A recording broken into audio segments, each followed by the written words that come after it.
Hello, good evening बच्चों। कैसे हो? सब बढ़िया है। चलो तो आज अपनी जो सॉल्यूशन है उसका सेकंड पार्ट है, video number second, class 12 solution अध्याय 2। उसमें बात करेंगे अपन कंसंट्रेशन को लेकर, सांद्रता को लेकर के। वास्तव में सांद्रता होती क्या है बच्चों, इस बारे में अपन चर्चा करेंगे। तो ओके, सुनो बेटा। देखो, ये अपने पास दो पात्र है। इन दोनों पात्र में इसमें नमक डाला है मैंने, इसमें पानी डाला है। इसमें भी नमक डाला है, इसमें भी पानी डाला है। यहाँ जो मैंने इसमें नमक डाला है इसकी निश्चित मात्रा है। अब वो ग्राम में है, एमएल में है, ये अभी कोई फिक्स नहीं है इसमें, केवल लेकिन जो भी इसकी मात्रा डाली वो निश्चित मात्रा में है। और जो विलायक पानी लिया है वो भी निश्चित मात्रा में लिया है। यहाँ देखो NaCl वो भी निश्चित मात्रा में डाला है, लेकिन मैंने यहाँ विलायक बोला है, इसको यहाँ पे विलयन बोला है। इन भाषाओं को, इन टर्मिनोलॉजी को समझना पड़ेगा अपन को, तब हमारे ये चैप्टर क्लियर होगा। तो सबसे पहले बात करता हूँ मैं कि सांद्रता का मीन्स क्या होता है, कंसंट्रेशन का मीन क्या है, मतलब क्या है। देखो बेटा, कंसंट्रेशन का मतलब होता है कि जैसे ये पात्र है, इन पात्र में मैंने क्या डाला, सोल्यूट और सॉल्वेंट, विले और विलायक, विले और विलय नहीं है। तो ये जो विले और विलायक डालते हैं, उससे जो सॉल्यूशन बनाते हैं और उस सॉल्यूशन को जिन पदों में व्यक्त करते हैं अपन, वो सांद्रता कहलाती है। अब जैसे कई सारे पद है, इसके आगे देखेंगे अभी, उन पदों को बोला जाता है सांद्रता। सांद्रता के पद उनकी क्वांटिटी को सही साबित कर दे वो। तो मैं यहाँ एक लाइन ये भी लिख सकता हूँ कि किसी विलयन में विले और विलायक की मात्रा को बताने के लिए जिन पदों का उपयोग किया जाता है उसे सांद्रता कहते हैं। चलो लिखो बेटा, पहली डेफिनेशन है, दो तीन डेफिनेशन अपन इसकी देखेंगे। पहली परिभाषा है मेरे पास, किसी विलयन में, किसी विलयन में, किसी विलयन में, किसी विलयन में, किसी विलयन में उपस्थित विलेय एवं विलायक की मात्रा को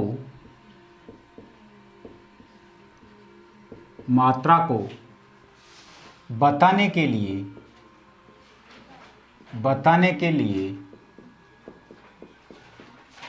जिन पदों का उपयोग किया जाता है,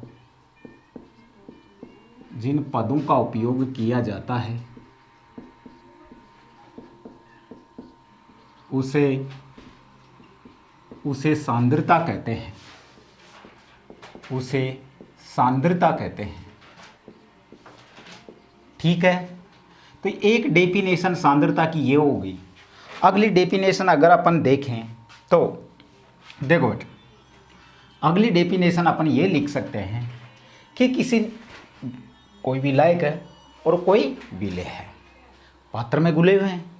तो एक परिभाषा में ये भी दे सकता हूँ कि किसी निश्चित विलायक में घुली हुई विलेय की निश्चित मात्रा क्या कहलाती है, सांद्रता कहलाती है। तो इसे भी लिख लो, किसी विलायक में, ऐसे करो बेटा इसे, किसी निश्चित विलायक में, किसी निश्चित विलायक में,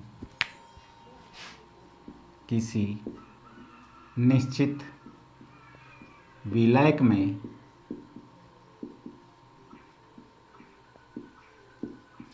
घुली हुई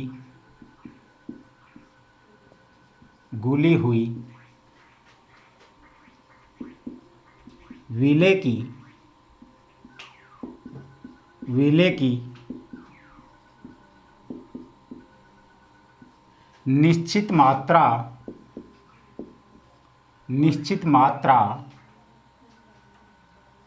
सांद्रता कहलाती है। सांद्रता कहलाती है। ठीक बात है। किसी निश्चित विलायक में घुली हुई विलेय की निश्चित मात्रा सांद्रता कहलाती है। इस भाषा में ये भी बता सकते हैं अपन, और इसे ऐसे भी लिख सकते हैं, देखो आप, किसी निश्चित विलयन में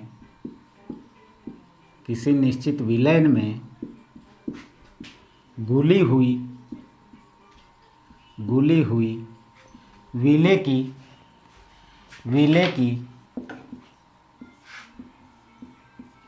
विलेय की निश्चित मात्रा, किसी निश्चित विलयन में घुली हुई विलेय की निश्चित मात्रा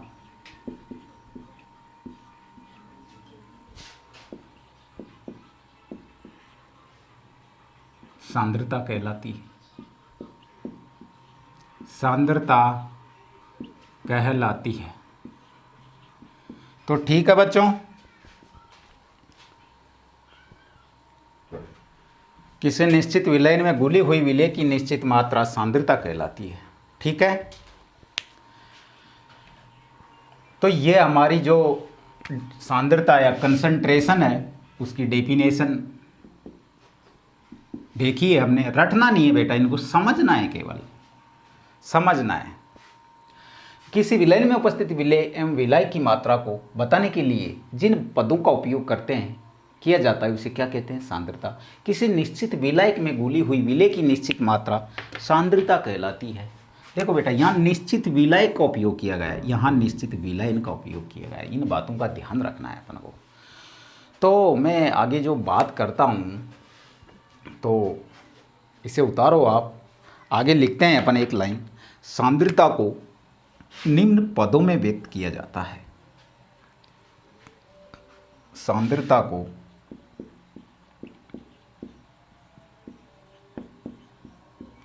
निम्न पदों में व्यक्त किया जाता है।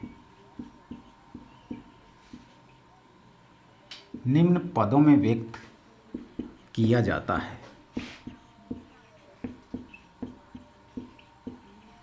कौन कौन से पद है उनको देख लेते हैं। तो आपने ये एडिंग डालो आप, सांद्रता को निम्न पदों में व्यक्त किया जाता है। ठीक बात है। तो बेटा वास्तव में सांद्रता को एक बात ऐसे भी बोल सकते हैं कि जो इसके विलेय और विलायक होता है उनके जो संगठन अवयवी कण है उनको बताने के लिए किसका उपयोग कर रहे हैं मन? सांद्रता का उपयोग। अब सांद्रता को किन किन पदों में उपयोग किया जा सकता है वो देख लेते हैं। तो आपने एडिंग डाला, सांद्रता को निम्न पदों में उपयोग, सांद्रता को निम्न पदों में व्यक्त किया जाता है। ठीक बात है। आगे अगली बात अपन देख लेते हैं। देखो बच्चों, पहला जो इसका पद है उसे बोला जाता है भार आयतन। भार आयतन या भार सांद्रता। ठीक। या इसे और क्या बोल सकते हैं? इसे आप बोल सकते हो या द्रव्यमान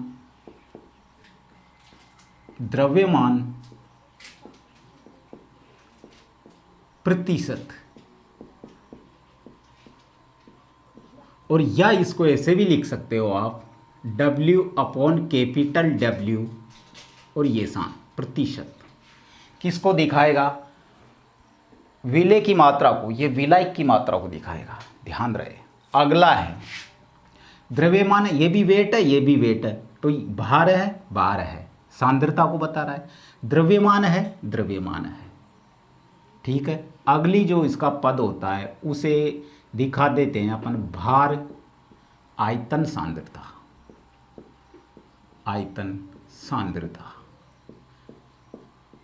या इसको ऐसे भी लिख सकते हो आप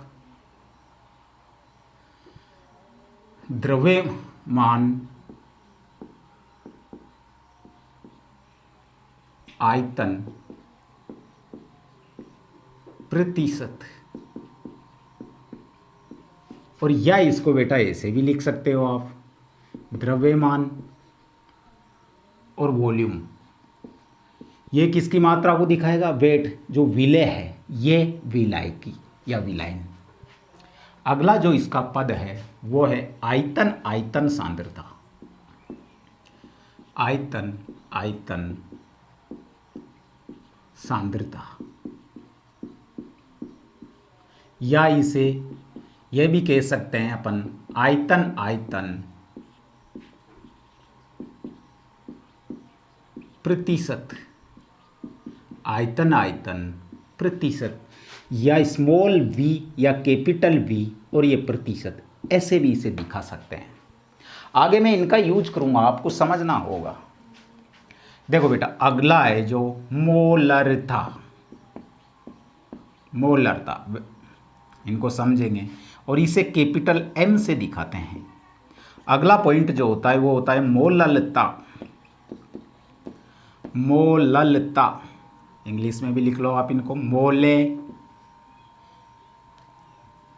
मोले रीटी या मोले लीटी। इसको कैपिटल M से प्रदर्शित करते हैं और इसको स्मॉल m से प्रदर्शित करते हैं। ठीक बात है। अगला होता है बेटा मोल भिन्न, या अभी ये लिख लो एक नॉर्मलता, नॉर्मेलिटी, नॉर्मे, इसको ए करो बेटा, नॉर्मेलिटी, इसे कैपिटल N से प्रदर्शित करते हैं। अगला होता है फॉर्मलता।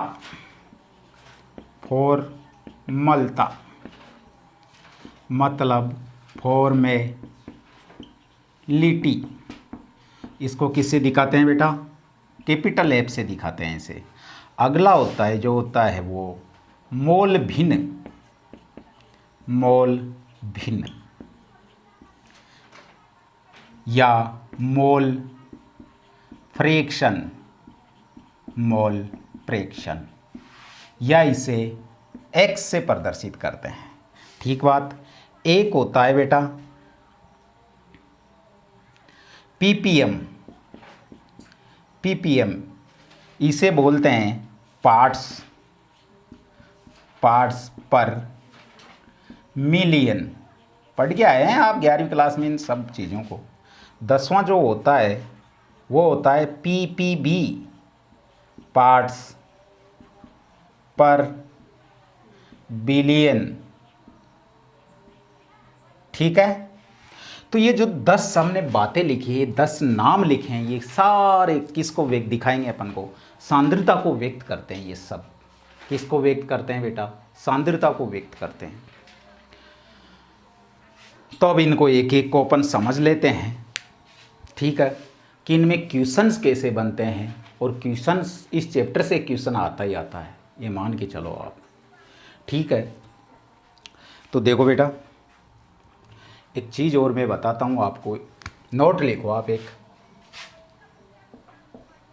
नोट है बेटा, जिन वस्तुओं का या जिन सांद्रता का, जिस सांद्रता का, जिस सांद्रता का आयतन होता है वो तापमान पर, जिस सांद्रता का आयतन होता है वो तापमान से प्रभावित नहीं होती है।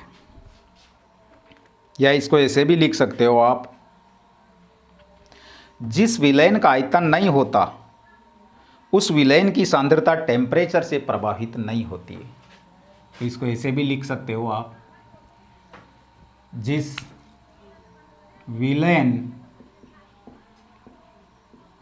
का आयतन नहीं होता है, आयतन नहीं होता है,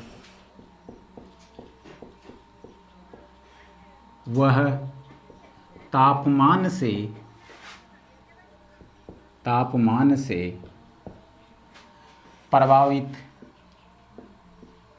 प्रभावित नहीं होती है। नहीं होती है। जिस विलयन का आयतन नहीं होता है वो टेम्परेचर से क्या रहेगी बेटा, प्रभावित नहीं होगी। अब देखते हैं अपन इनमें से कौन कौन सी है, डायरेक्ट लिख लो आप कि जो तापमान से प्रभावित हो जाए, यानी कि जिनका आयतन नहीं है, वो चीज़ें अपन देखते हैं। एक लिखो weight by weight. Weight by weight इसका आयतन नहीं होता है। एक लिखो आप कैपिटल एम। अब पहचानो आप कि ये मैंने द्रव्यमान भार सांद्रता लिखा है या द्रव्यमान प्रतिशत लिखा है। यहां लिखा है मैंने मोलरता जो होती है नहीं बेटा सॉरी, मोलेलिटी। एक होता है मोलबिन और एक और होता है ppm और एक और होता है ppb। इन 5 डाटाओं में आयतन एब्सेंट होता है, इसलिए ये टेम्परेचर से प्रभावित नहीं होती है। तो आपने क्या लिखा है,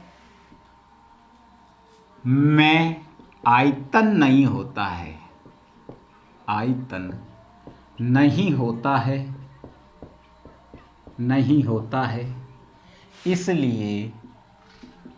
इसलिए ये तापमान से प्रभावित नहीं होती है। ठीक बात है। क्वेश्चन लिखो, एक छांटना है आपको। निम्न में से कौन सी सांद्रता ताप से प्रभावित होगी? ताप से प्रभावित होगी। चॉइस है मेरे पास। पहला है ताप से प्रभावित होगी,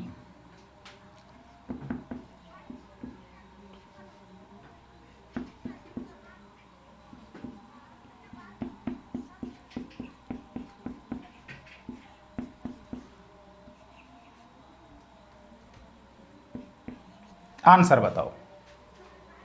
द्रव्यमान प्रतिशत मोल भी ना, ppm है, ये मोलरता है। आंसर होगा इसका फोर्थ,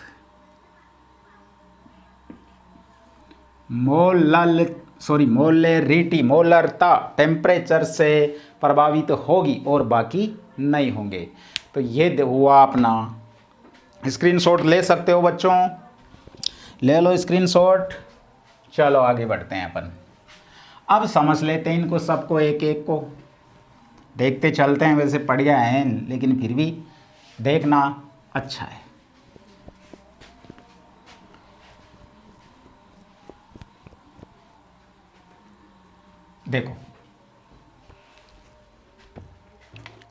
देखो बच्चों, जो सांद्रता उसको समझते हैं अब अपन।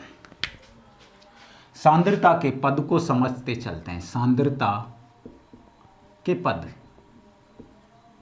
ये हेडिंग रहा अपना। मैं पहले लेता हूं, मेरे पास है भार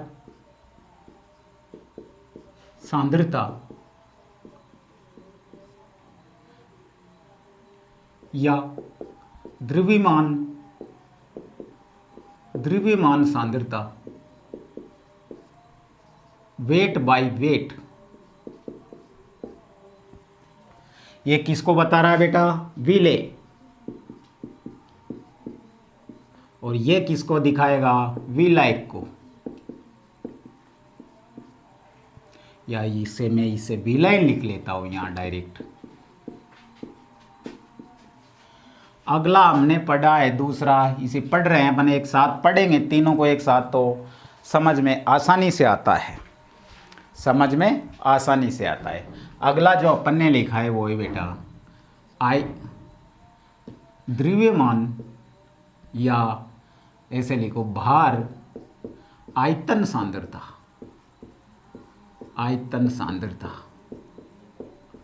या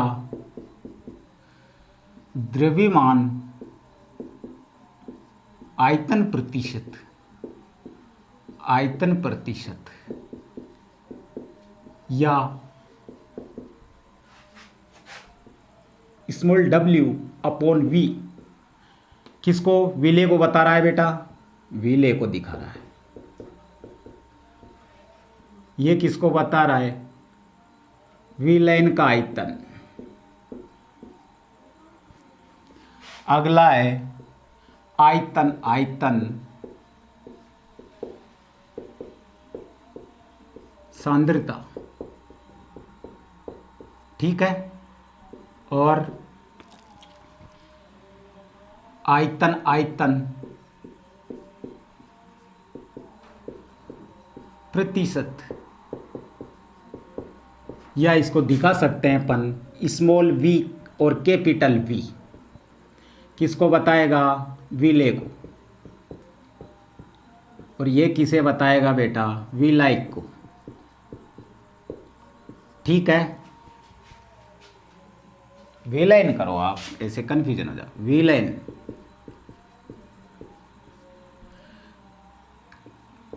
तो ये बातें अपन ने समझी है यहाँ पे, ऐसे आप भी कोई ऐसे ही उतारना है इनको।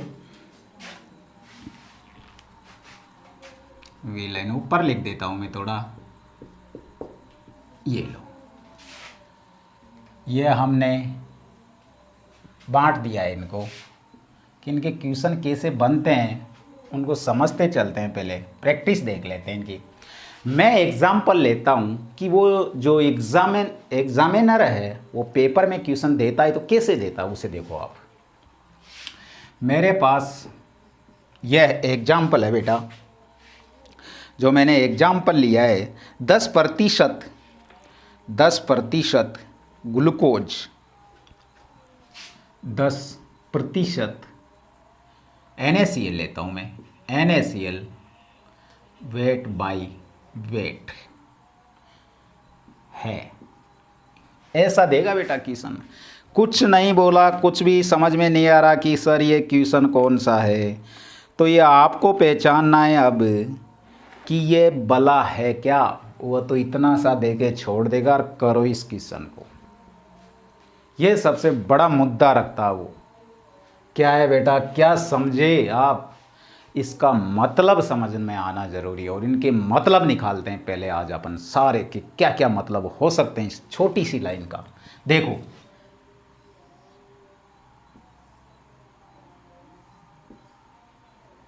इसका मतलब,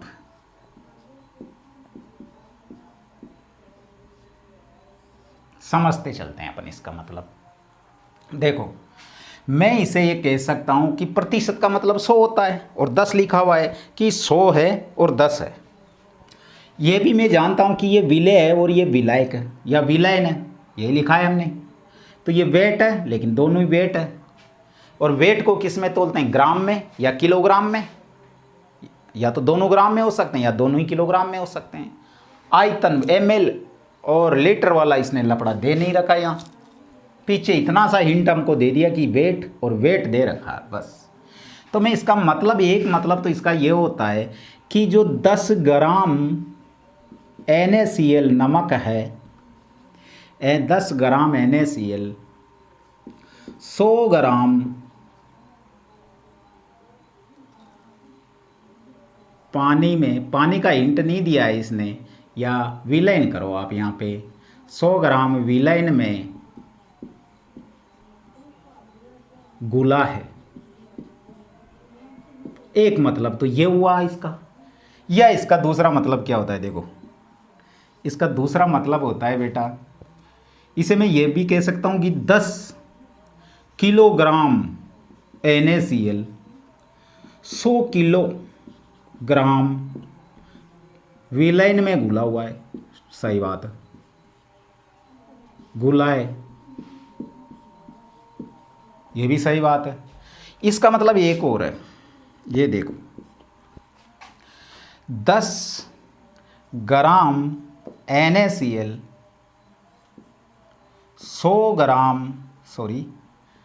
90 ग्राम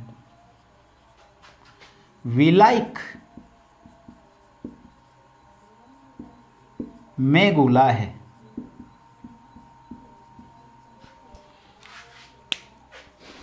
किस में घुला है बेटा? 10 ग्राम। 3 मतलब मैंने लिखे हैं, क्या इनमें से कोई सा गलत नज़र आ रहा है क्या? देखो ये पहचानो, विलायक है, विलायक विलायक, और विलय प्लस विलायक बराबर विलयन होता है, तो 10 90 बराबर 100। तो ये भी सही है, मतलब ये भी सही है और ये भी सही है। पहचान में आ गया? ऐसे करना है अपन को। अगला देखो बेटा, एक और करते हैं, दूसरे का मतलब समझते हैं। अपन क्वेश्चन बाद में करेंगे, पहले मतलब समझना आएगा तो सब आ जाएगा। ये अगला एग्जाम्पल मैं लेता हूँ, जैसे 10% ग्लूकोज है मेरे पास, 10% ग्लूकोज, और इसने लिखा है वेट बाय वॉल्यूम है, बस इतना सा लिख के छोड़ दिया इसने। क्या समझोगे आप इससे? क्या समझोगे बेटा इससे? कुछ समझ में नहीं आ रहा कि 10% कोई वेट है, ऊपर W है और V है, इससे समझना है अपन को। ये ग्राम में है लेकिन ये लीटर में है, ये ग्राम में, ये ml चले, और ये किलोग्राम में, ये लीटर में है। अलग अलग है यूनिट, ग्राम और आयतन वाला, वॉल्यूम वाला यूनिट चल रहा है, यूनिट का खेल है सारा। देखो आप इसके मतलब समझते हैं, इसका मतलब क्या होगा वो देखते हैं अपन। इसका मतलब,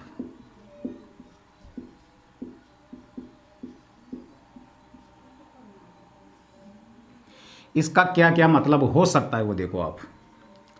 पहला मतलब होगा इसका कि 10 ग्राम ग्लूकोज है जो 100 ml विलयन में घुला है।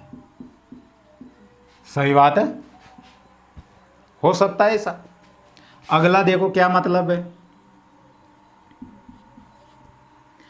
10 ग्राम या 10 किलोग्राम ग्लूकोज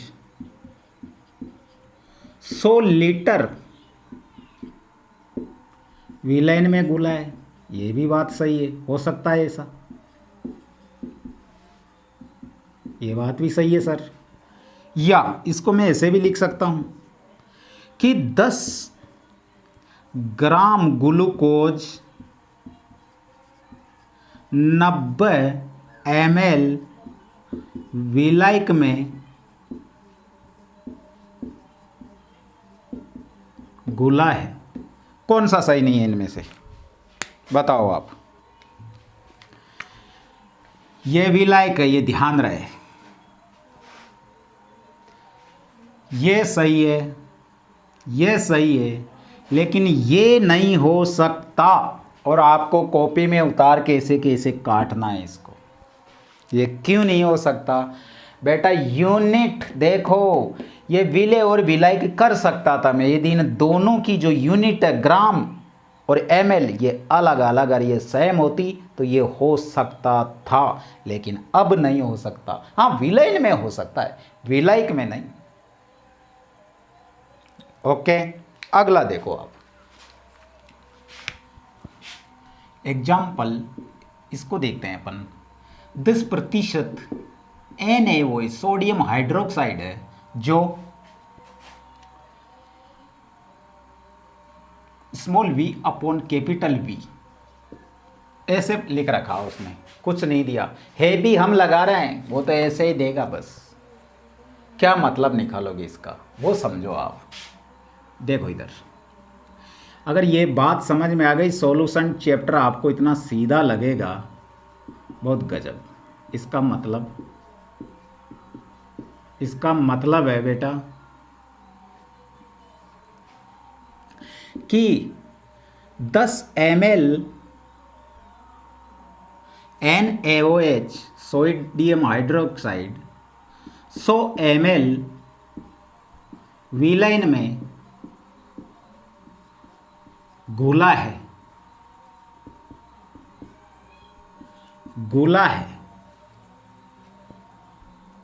क्या सही बात है? बिल्कुल सही बात है सर। अगला लिखो, 10 लीटर NaOH 100 लीटर विलैन में घुला है। ये बात भी सही है क्या? ये भी सही होनी चाहिए। और देखें, ये 10 ml सोडियम हाइड्रोक्साइड 90 ml विलायक में घुला है। क्या ये सही है? अब बताओ आप मुझे। यूनिट सेम चल रही है सर और विलायन है, सही है। ये 10 लीटर NaOH 100 लीटर विलायन में, ये भी सही है। और 10 ml सोडियम हाइड्रोक्साइड, अब यहाँ विलायक ले लिया बेटा, इस पे नज़र मारो आप। विलायक 10 ml सोडियम हाइड्रोक्साइड 90 ml विलायक में घुला है। क्या सही है? आप बोलोगे कि सही है और मैं बोलूँगा कि सही नहीं है। क्या मतलब हुआ? देखो बेटा सुनो, आप बोलोगे कि सर यूनिट दोनों की सेम है तो 100% विलयन हो जाएगा। हाँ हो जाएगा, लेकिन सभी केसों में ये सत्य नहीं होता। यही तो मेन बात है और यही तो बच्चा कंपटीशन में मात खाता है और एग्जामिनर यहाँ से ही क्वेश्चन लेता है। सुनो कैसे, देखो बच्चों, ऐसा क्यों नहीं होता उसका रीज़न सुनो आप, कि जब विले और विलायक को अपन सॉल्यूशन बनाते हैं तो हर बार ऐसा नहीं होता कि विले 110 ml विले लिया और 90 ml विलायक लिया और हमने 100 सॉल्यूशन बनाया तो वो पूरा 100 ही हो। क्यों ऐसा नहीं होता? क्योंकि संगुणन की क्रिया होती है। संगुणन से मेरा मतलब ऐसा है कि जब विले और विलायक के कण आपस में घुलते हैं तो इनमें कई बार एक दूसरे से प्रतिकर्षण रिपल्सन हो जाता है, तो जो विलयन है उसका वॉल्यूम बढ़ जाता है उन अवयवी कणों के मध्य, और कई बार ऐसा होता है कि उनमें आकर्षण हो जाता है तो विलयन का आयतन घट जाता है, सिकुड़ जाता है और पूरा 100% नहीं रह पाता। लेकिन ये ध्यान रहे, जब तक एग्जाम में क्वेश्चन में अगर एग्जामिनर ऐसे लिख के देता है कि इनके मध्य संगुणन हुआ है तभी मानना है आपको, नहीं तो ये तरीका चलेगा। जब तक नहीं बोलो एग्जामिनर ये बात नहीं कहेगा। तो आप लिखना चाहो तो इस बात को लिख सकते हो, वैसे मैंने बता दिया। सामान्य परिस्थितियों में आप चलाओगे, अगर नहीं चलाओगे तो आप संगुणन वाला कॉन्सेप्ट याद रखोगे कि एक ये लिख लो यहाँ पे कि एग्जामिनर यदि संगुणन लिखता है तो ये कॉन्सेप्ट हम नहीं लगाएंगे। तो ये बात हमने पढ़ी है कि हमने देखा है weight by weight, weight by volume, volume upon volume. इनके मतलब हमने देखा है कि इनकी यूनिट सेम थी, इनके सारे मतलब इसको पढ़ो आप। इससे आगे अपन बात करेंगे अगली क्लास में। ठीक, ओके, थैंक यू बच्चों।